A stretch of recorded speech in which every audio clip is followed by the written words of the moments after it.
it is officially, and I mean officially, it is time to show the overcooking of Dan Schneider. I think I do remember. I do remember what's it called? Watching a video before. The Hellcat lover is back. The bitchless little boy is still in my chat. I'm kidding. That was so rude. My bad. My B. I love you. I love you. I love you. I love you. I love you. I love you. I love you. I love you. Maidenless. My bad. I'm joking. I'm joking. We gonna watch Dan Schneider now, okay? What's good, gang? What's good? What's good? What's good? All right. So I don't know if y'all heard of Tebow. iCarly. Hey, it's Boogie. I played Tebow on Nickelodeon's iCarly. I got a chance to watch the Quiet on Set program, and I reached out to Dan to see if it was something that he'd be willing. I ain't the one to play with. If niggas want to cook me, I'm gonna cook back. Fire up the wok back. Get it ready. Get it prepared. The seasoning's coming all in. Willing to discuss. I'm pleased to say that he said yes. Dan, how are you? I'm okay. I'm okay. Shit, I really appreciate you reaching out and giving me the opportunity to talk to you about I'm glad the kicks hard. what we saw over the last 2 nights. I'm really glad you're here because I believe this is important. For sure.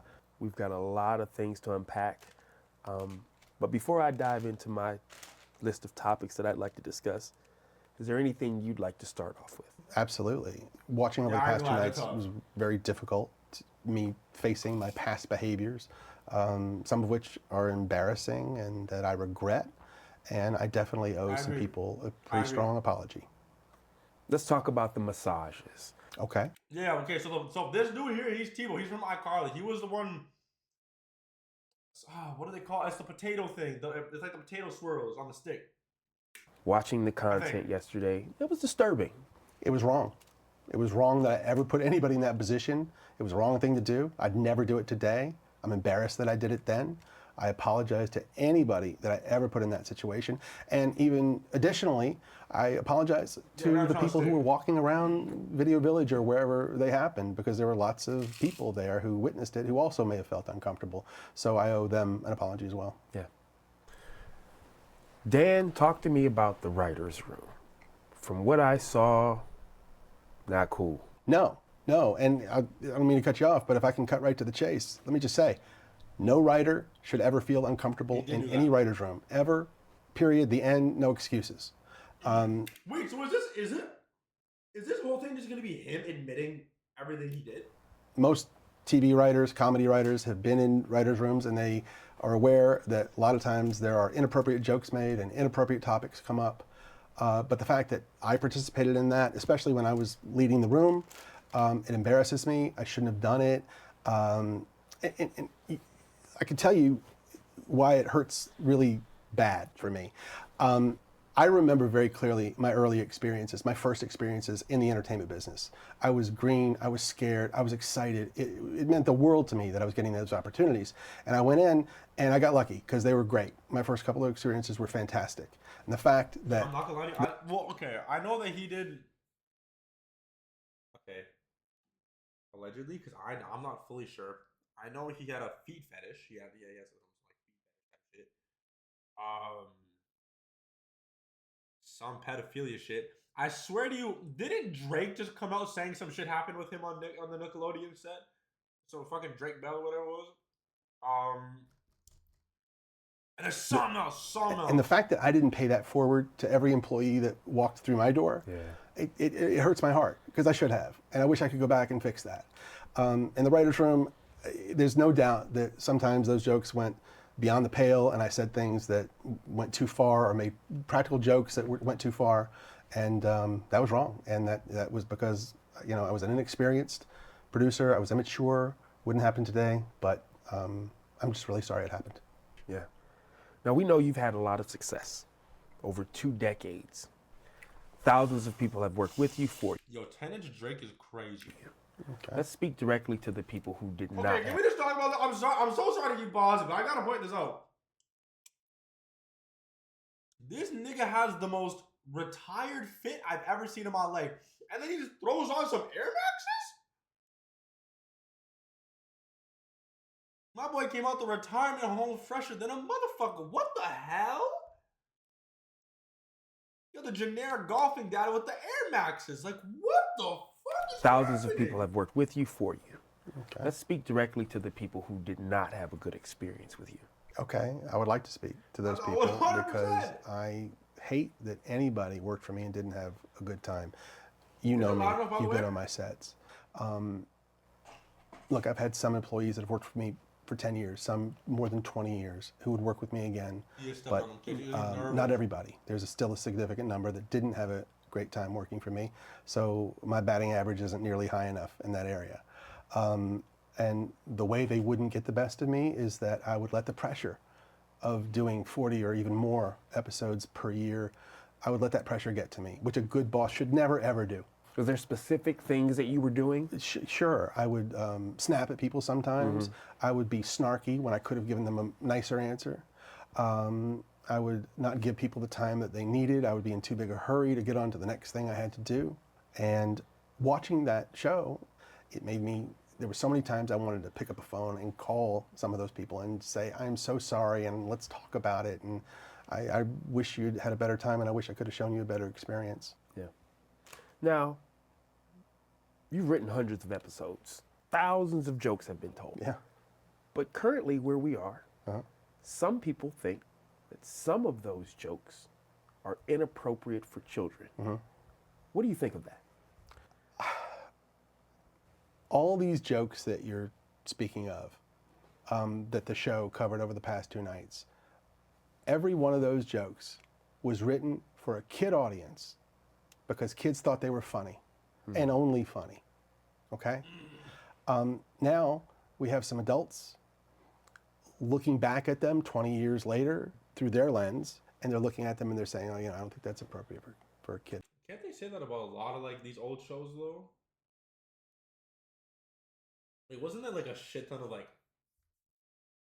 shit people did not clock in on, like Mickey Mouse and all that shit? Or am I tripping on that one? Show.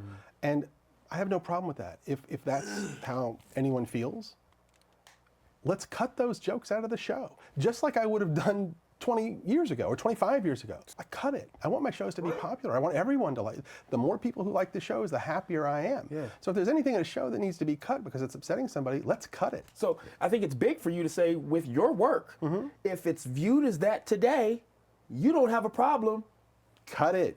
Cut it. I mean, that's a solution. The last thing I want to ever do is put any content in a show that's going to upset my audience and make them want to turn off the TV. Why would I ever want to do that? That makes sense. I want to give you an opportunity to kind of elaborate on something. Okay. The thought process from the series is you had the power to just write a joke, and no matter what, it's going on TV. You just had that type of power. Is that true? The notion that I had the power to just produce whatever I wanted and have it air is completely false. Okay. There were many, many levels of scrutiny. Okay? We had executives in LA.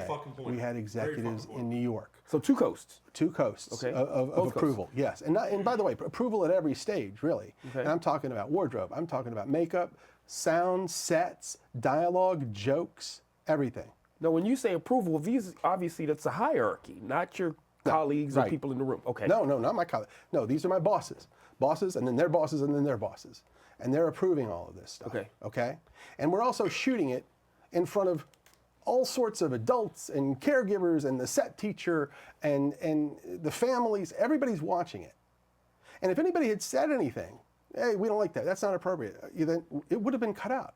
Now, I'm gonna push back a little bit because the series painted you in this way that you were just the guy that was doing what he wanted, and people were afraid to confront you about things. So say, just humor me, say that was the case. What would have been the ultimate way to... Okay, if nobody on the set, if all of the dozens and dozens of adults that were on the set, if they didn't say anything, if my bosses said, if they insisted, you got to make a change here, you got to cut that, I had to do it. I had no choice.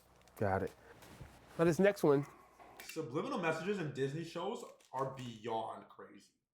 Like, beyond fucking wild. It kind of hit close to home. Being a new father, I wouldn't be opposed to my child being in the entertainment industry. It doesn't matter what age, yeah? Seeing some of those on-air dares, seeing it now from where you are now in your life, what do you think of that? I think that some of the on-air dares went too far. I think they pushed the envelope too far. Not all of them, not most of them, but some did. Nickelodeon wanted to do their version of Fear Factor. At the time we were shooting All That, so I was tasked with doing these on-air dares with the All That cast. So we get with the writers and we come up with all these ideas, and it's hard to do because we don't have the budget of Fear Factor, and we can't put the kids in dangerous situations like the adults are put in. So it was hard to come up with stuff. But we would come up with all these ideas of dares they could do. We would give them to the network, and they would say, tell us the ones that were okay. Right. Those are the ones we shot. Those are the ones that aired. At the time, I had no indication that any kid ever had a problem with them. But when I was watching the show over the past 2 nights, I now know that there were kids who did have problems with the on-air dares. And it breaks my heart. And I'm so sorry. I am so sorry to any kid who ever had to do a dare or anything that they didn't want to do or weren't comfortable doing. We went out of our way to make sure they were safe and that everything was done properly. But if a kid was scared and didn't want to do it, kids shouldn't have had to do it. Yeah. Period, the end. Right. And if I had known at the time, I would have changed it on the spot. Now, we also saw the series highlight 2 former writers' viewers, 2 women, who spoke about a wage discrepancy. Now, I know that you don't divvy out salaries. Talk to me about that part. Well, you're correct. I have nothing to do with paying writers. I never have. I've never made a writer's deal. And of all the writers I've been in a writer's room with, I never even knew how much most of them were getting paid. Yeah, but we saw these 2 women who were writers for you sharing one salary. How does that happen? It's very simple. There's a common practice in television when hiring writers. If you have a spot 2 women sharing one salary? What for a new writer, sometimes you'll go to 2 writers and say, hey, if you 2 new writers for your first job are willing to share a salary, you can both have the job. They have the opportunity to say, yes, that sounds good, or no, no thank you. In this case, it was 2 women writers. I've done another show where that teaming was done with 2 male writers, and they split a salary. I did another show where it was a male and a female writer, and they split a salary. So, and these are all first-time writers. All first-time writers looking for their first gig. Got it. Now, in the series, they also highlighted 2 black actors who said that they felt overlooked. Now, I want to be clear. I'm never going to speak on anyone else's journey. Yeah, I can talk about my experience, how my experience was with you, what I saw prior to working with you. But again, I don't want to speak on anyone's journey. I saw you be honored for diversity in your work. Yes, and the reason for that is diversity has always been very important to me in my shows. If you go back to the very first Nickelodeon show I ever made, that's very evident. So you made it to... My thing is, what's confusing is if he doesn't have a say in the pay, then how was that his fault? Let me guess. No, they were sharing a salary. So there wasn't any 70% less. So they were literally sharing one salary, which realistically is very fucked up. That's terrible. As it is in the second one, and then the first movie I ever made for Nickelodeon, which starred Kenan and Kel, and every show I did after that had a lead black actor in it. I'm very proud of that. It's very important to me. And not only am I proud that they were in my shows, I'm exceptionally proud of the achievements they've had beyond my shows, and they've gone on to bigger and better things, and that gives me a great sense of pride. Well, something that really kind of bothered me was how they depicted your relationship with the cast. Yeah, it bothered me too. Yeah, just me being there, I knew the dynamic was trust. I understood that in situations where they may have had turmoil, whether it be with their families, whether it be other castmates, they came to you. Versus how they made you look. With that said, Amanda Bynes was brought up in the series and her emancipation and how you were involved in that. Can you talk to us about it a bit? Sure. Amanda was between the ages of 16 and 17, and she wanted to get emancipated from her parents, which was a fairly common thing with successful young actors, at least at the time. Sure. And she wanted that for herself. So she turned to her team, which included her lawyer, her agent, her manager, her publicist, me, because she included me as part of her team, thought of me that way. We supported her. She tried to get emancipated. It ended up not working out. She didn't. Well, since we're here, let's stay here for a moment. There was also an incident where she had ran away from home, if you would. Can you talk to us a little bit just to clear the air of exactly what happened in that situation? Yes. One night, it was very late, well after midnight, 1 or 2 in the morning. Phone rang. I answered. It was Amanda. She was upset. She was in distress. She had had some conflict with her parents, I think her father, and she called me. I was immediately concerned about her safety. I called someone who I knew was fairly nearby. That person was able to go and pick her up. Then I knew she was safe. I felt better. She ended up being taken to the police. Well, regardless of what some people may think, I think it's only positive that you are there for people when they need you. That said, let's talk about some of the things that have just been swirling forever. Okay. You were banned from your set. Never happened. That is a false rumor. What happened? Add it to the list of false rumors. Talk to me, what happened? They were adult actresses at the time, and they had their own specific reasons for not wanting to do the show anymore. Wait, are we talking adult actresses as in porn stars, or are we talking about like just actual adult I'm not actors? judging that. It got tense, and what they don't know, maybe, is I did everything I could to make that show go away. My producer partner at the time, we would call and say, this is not a good situation. Okay. So I decided I'm going to do what most showrunners do, which is you're not on the set. There's a director there to shoot it. I'll go up to the writer's room. I'll work on the next script. But because everybody was so used to me caring about every detail of every show so much, for me not to be on the set, maybe some people thought I got banned. So it was more of an assumption because this guy's usually here and now he's not. I don't know if it was an assumption. I don't know if somebody thought they were making me look bad by saying I got banned from the set. I have no idea. Okay. All I know is I was never banned from the set. Yep. The darkest part of this series discussed child predators. Now, I want to make now sure we get into that the thick of it. clear a couple of things up. Okay. Brian Peck was not hired by you. No, I did not hire Brian Peck. This was Brian a Tolan Robbins production? Let me look up Brian Peck real quick. And when Drake and I talked and he told me what had happened, I was more devastated by that than anything that ever happened to me in my career thus far. And I told him, I'm here for you. What do you need? Which Drake mentioned in the show. Oh, okay, true. And next, I heard that he went to court when this guy was being tried, Peck. And when Drake walked in, he saw 50 people sitting on the side of the courtroom supporting Peck. A lot of them pretty famous. Of course, Drake was devastated that that happened.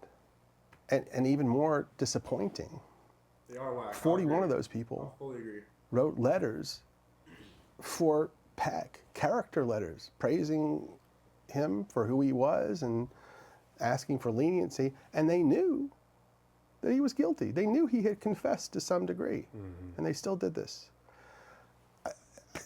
That's baffling that adults would do that. Yeah. And I don't know if people know this, but Drake's mom, a lovely woman who I stay in contact with this day, she came to me at the time and she said, Dan, I'm not good with words like you are. And would you help me with my speech for the judge? And I said, of course. And I did. And he ended up going to prison and serving his time. And yeah, that was probably the darkest part of my career. And here's the kicker that I really don't get. Or sing.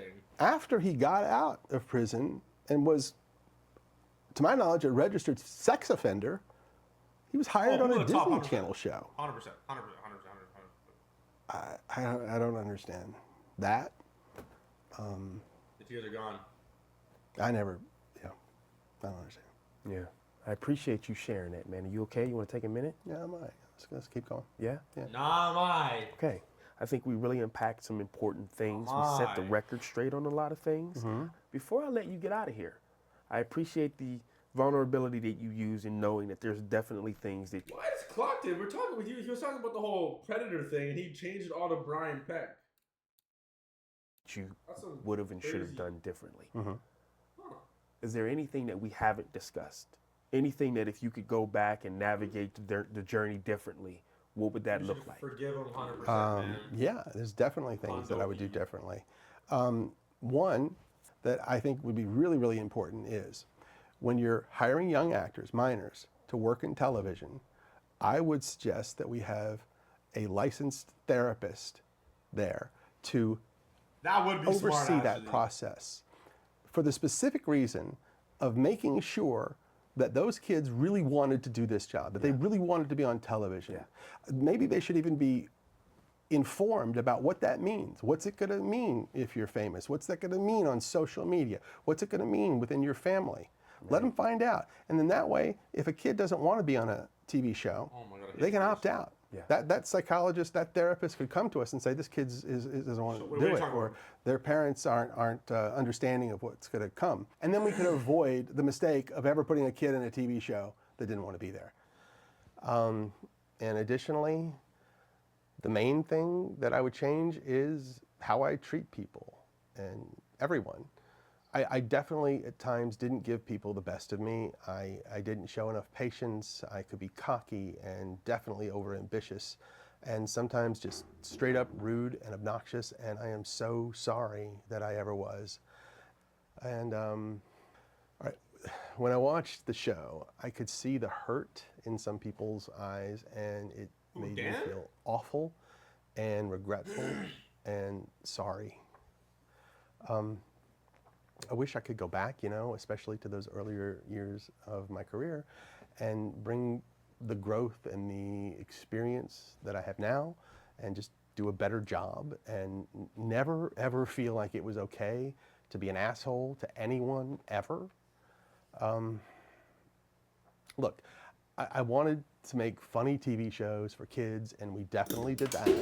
But if I could go back, I would get it done in different ways. I'd just be nicer as often as possible. Yeah, that's Dan Schneider. What do you mean? Listen He more runs to the people on my team. And I would do everything that I could to make sure that everyone had a good experience. That's what I do. I do have a Dr. Keyboard, no kizzy. Dan, I appreciate your time. I appreciate you. Thanks for stopping by, man. How's it going? Great. We're watching Dan Schneider. Wait. You don't know who Dan Schneider is? I kind of look at the comments. Hey. I don't see the comments right now. Oh, the comments are turned off.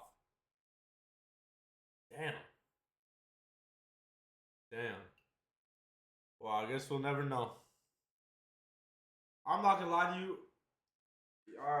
The fact that he really just threw the one question to the side was kind of crazy, but that's crazy. But it's that simple, apparently. Now, I'm very curious if this is gonna